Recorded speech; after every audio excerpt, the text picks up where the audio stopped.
บ่มีผู้ใดฮู้อนาคตของตัวเอง แต่สิ่งที่ฮู้ก็คือเฮ็ดมื้อนี้ให้ดีที่สุด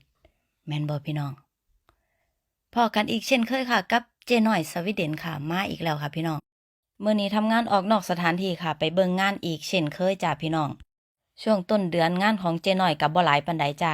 งานใหญ่บ่หลายก็บ่ได้แล่นไปซอยเพิ่นเนาะจ้ะบ่ได้ไปสวนเพิ่นพนักงานเพิ่นก็เฮ็ดกันได้จ้าพี่น้อง เจ๊น้อยก็มีเวลาพักผ่อนแหน่มีเวลาเฮ็ดงานเจ้าของ มีเวลาซักผ้าทำความสะอาด มีเวลาไปเบิ่งงานพี่น้องแล้วก็ประมูลงานเนาะจ้ะกว่าสิเฮ็ดบริษัทให้อยู่โตได้นี่13 ปีนี่พี่น้องเอ้ยล้มลุกคลุกคลานพี่น้องสมัยก่อนนี่โอ้ยเฮ็ดงานตั้งแต่ไอ้6 โมงเช้าพี่น้องจน4 ทุ่มกักพี่น้องเอ้ยเฮ็ดงานโอ้ยลุยงานคักลุยงานแหน่พี่น้องแล้วก็บ่มีใบขับขี่ขับรถบ่ได้จ้ะเฮ็ดใบขับขี่ก็กว่าสิได้2 ปีพี่น้องเอ้ยโอ้ยอึดทนขนาดพี่น้องเอ้ยอย่าลืมเด้อพี่น้องบ่ว่าเฮาสิไปอยู่ไสเฮ็ดงานหยังก็สร้างขอให้สู้ขอให้อดทน